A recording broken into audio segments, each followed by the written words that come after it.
Pensa no seguinte, pensa num casal. Pensa num casal que aqui está. Daniel e Rosinalva. Pensa num casal. Naquele início, ia tudo muito bem. Os dois tinham o hábito de ir na mesmíssima lanchonete.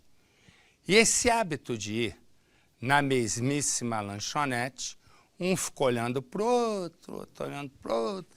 Na cabeça dele já veio, lá vem um sapé que aiá, e tudo o que acontece? Acontece o seguinte. Ele vai, bota a foto ali, por favor. O que ocorre? Ele vai, né?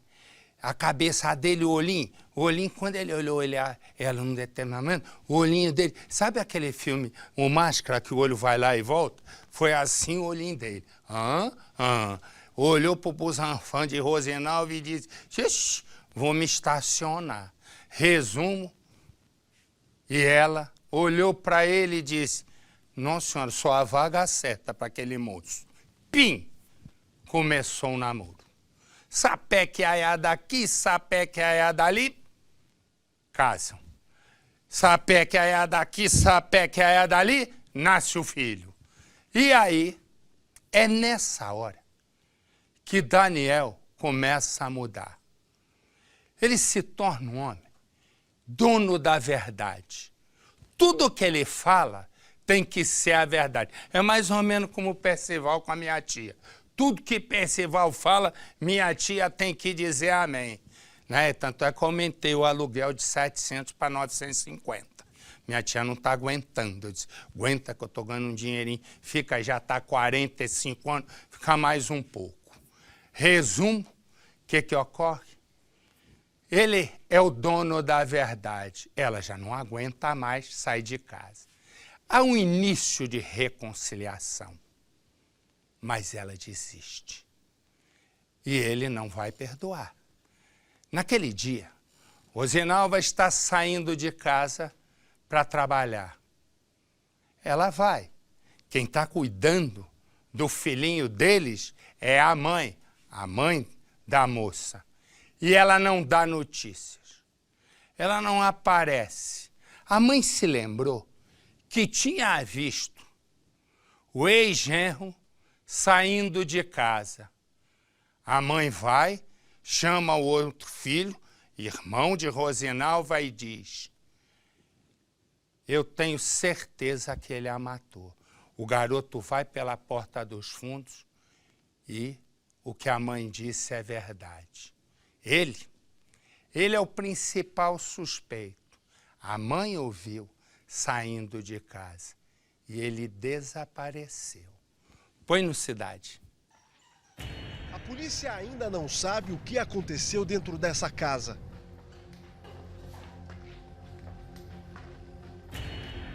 Dona Maria tenta ser forte. Eu não sei mesmo como é, só Deus mesmo, só Deus. E a minha filha, era tudo na minha vida. A filha dela foi achada morta pelo irmão. Ele precisou arrombar as portas trancadas por fora. Ela estava fechada, sem a chave. Quer dizer, assumiram, não tinha chave. E na sequência? Na sequência, eu encontrei ela como se estivesse dormindo, bem coberta, toda coberta, com dedos pretos. Ali provavelmente teve lutas. Rosinalva foi assassinada. Mas a perícia não achou marcas de qualquer tipo de arma. O principal suspeito do crime é o ex-marido dela, Daniel. O café eu tomei aqui mais ela, mas só aquele cafezinho um pouquinho. Café pretinho só. Somente o cafezinho para ir embora. Rosinalva era funcionária da empresa de autopeças havia pelo menos 2 anos. Uma ótima funcionária, segundo os próprios colegas da mesma empresa. O costume era chegar sempre muito cedo, quando ainda sequer havia amanhecido. Rosinalva sempre fez o primeiro turno, o da manhã.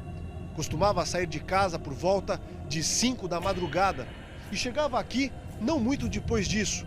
Uma caminhada da casa dela até a empresa leva apenas 5 minutos. Portanto, ela deveria ter cruzado por este portão e atravessado pela catraca logo ali atrás por volta de 5h05, não mais do que 5h10 da manhã. Mas naquela terça-feira, isso não aconteceu. Está claro que a vítima não fez o caminho até o serviço. Não sabemos bem se ele induziu ela ou se ela entrou por livre e espontânea vontade para a casa dele. Se ele ameaçou. Ou se ele ameaçou e ela foi obrigada a entrar. A família acredita que Rosinalva foi obrigada a entrar na casa em que morava com o ex-marido. Como era madrugada, estava escuro e com pouco movimento na rua, ninguém teria visto absolutamente nada. Mas esta é uma hipótese que a polícia não conseguiu provar. Uma briga teria ocorrido dentro da casa e o assassinato logo em seguida. Rosinalva só foi encontrada pelo irmão na manhã do dia seguinte. Estava aqui, dentro deste quarto, deitada na cama.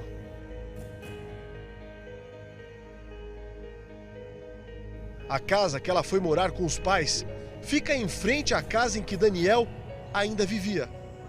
A mãe conta que o ex-genro perseguia Rosinalva e observava o passo a passo da ex-mulher pela janela do banheiro. Os dois tinham se separado um mês antes da tragédia. Rosinalva passou a dividir este quarto com um filho de apenas 8 meses.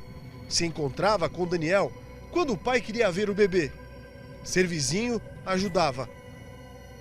Os dois se conheceram no mesmo bairro. Foram morar juntos em seguida, quando ela engravidou. Tem uma lanchonete lá próxima à casa dos meus pais, eles se conheceram nessa lanchonete. Onde ele frequentava, ela também frequentava. Ele morava lá próximo. Se conheceram assim. Naquele dia em que Rosinalva não deu notícias, a família entrou em desespero. No começo da tarde, a jovem não apareceu, nem para cuidar do bebê. Eu sei que quando chegou a hora de dar de mamar o menino, que ela não chegou, eu digo que tem jogo errado. Tem jogo errado. Aí o Zezinho foi lá, aí o Juninho foi lá na farmácia, ela não passou aqui não, ela não veio hoje mexer aqui. O povo que viram ela disse, ela não passou aqui. Eu digo, então ela está morta aí dentro.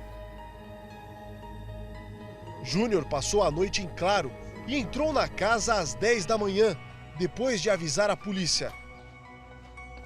Poucas horas antes, uma cena fez crescer a ideia do que tinha acontecido. O depoimento mais relevante foi dado pela mãe da vítima, que viu Daniel sair por este portão, trancá-lo e seguir normalmente pela rua. Passava das 8 horas da manhã quando ela acompanhou essa movimentação.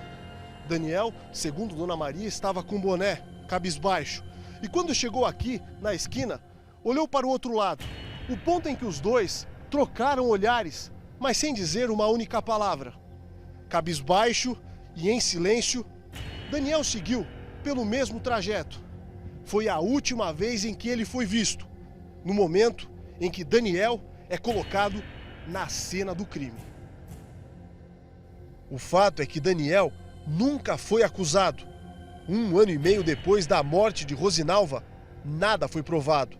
A família afirma que o ex-marido de Rosinalva é um homem agressivo que sempre brigou com a mulher por bobagem.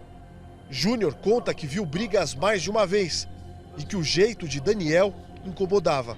O cara que não aceitava nada fora da linha, né? Por exemplo, se ela quisesse ir para a cidade comprar uma roupa, ele não queria que ela fosse. Ah, deixa para o mês que vem, deixa para a semana que vem.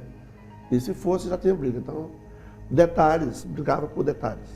O exame necroscópico aponta que a morte foi registrada pela polícia como suspeita, em decorrência de suicídio, que Rosinalva teria ingerido veneno de rato.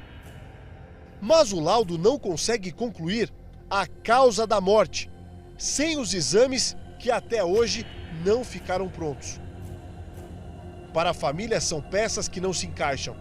Além da mãe, um vizinho também viu Daniel sair da casa 2 horas antes do corpo ser achado. Era uma pessoa muito boa, não é porque fosse minha filha, não, mas minha filha era muito boa.